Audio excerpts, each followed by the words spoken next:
সকাল আজকে আপনাদের সম্মুখে হাজির হয়েছি ফেঞ্চুগঞ্জ বাজারে কুশিয়ারা সেতুর কাছে, কুশিয়ারা রেলওয়ে সেতুর কাছে। আজকে সকালে বাবু ফণেন্দ্র কর আমার বন্ধু মানুষ, তাকে নিয়ে সার কারখানা থেকে বেরিয়ে চলে আসছি ফেঞ্চুগঞ্জ বাজারে। ফেঞ্চুগঞ্জ বাজারে এসে কুশিয়ারা রেস্টুরেন্টে দুজনে সকালের নাস্তা শেষে এখন দাঁড়িয়ে আছি কুশিয়ারা নদীর তীরে। এই সুন্দর কুশিয়ারা নদীর মনোরম দৃশ্য পট আপনাদের সম্মুখে তুলে ধরার জন্য আজকে হাজির হয়েছি। আজকে ভেবেছিলাম আপনাদের সাথে কবিতা নিয়ে কথা বলবো, কিন্তু যে কোনো কারণে কবিতা নিয়ে আর কথা হচ্ছে না। তবে নদীর স্রোতধারা দেখে নিজকে খুব আনন্দিত লাগছে। অনেক দিনের ইচ্ছে ছিল যে কুশিয়ারা নদীর তীরে থেকে আপনাদের সাথে মিলিত হব, তাই আজকে আপনাদের সাথে মিলিত হতে পেরে আমি নিজকে গর্বিত মনে করছি।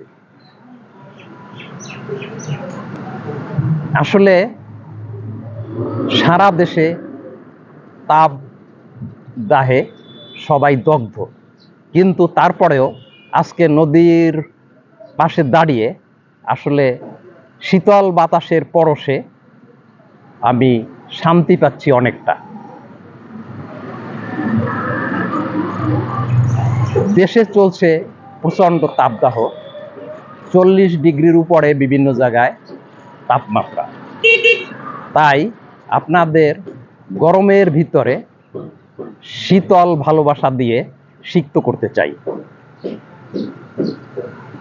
বাংলার মানুষ এখন গরমে আবদ্ধ। গরমকে এত পরিমাণে মনে হচ্ছে যে সৌদি দেশগুলিকেও নাকি এবার হার মানিয়েছে। যাই হোক, আজকে আর অনেক কথা বলবো না। আপনারা সবাই ভালো থাকুন, সুস্থ থাকুন, জীবনটাকে সুন্দরভাবে গড়ে তুলুন। নদীর ধারে বসে আমি কত কথা বলি, আপনজনের কথা ভাবি, মুখের আমার সুন্দর সুন্দর বুলি। দেশের কথা, দশের কথা বলতে ভালো লাগে। সোনার দেশের জন্ম আমার, নিজকে সার্থক লাগে। মানুষ রূপে জন্ম গ্রহণ করে ধন্য মোরা আস। সুখী শান্তিতে গড়ে উঠুক বাংলার সমাজ। যাই হোক, আমার কিছু বুলি বের হয়ে আসছে আপনাদের জন্য। আসলে এই বুলির কারণ হচ্ছে নদীর ধারে বসলে পরে সুন্দর সুন্দর জিনিস মনে পড়ে।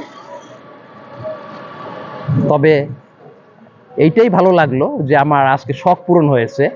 আজকে কুশিয়ারায় সকালের নাস্তা সেরে আপনাদের সাথে মিলিত হয়ে যে আনন্দ অনুভব করলাম, এটা সারা জীবন আমার স্মৃতিপটে জাগ্রত থাকবে। জয় হোক বাংলার, জয় হোক মেহনতি মানুষের, জয় হোক ফেঞ্চুগঞ্জবাসীর। আবারও সবাইকে হৃদয় নিংড়ানো ভালোবাসা, শুভ সকাল, সকালে শুভেচ্ছা। ভালো থাকুন সবাই, ধন্যবাদ।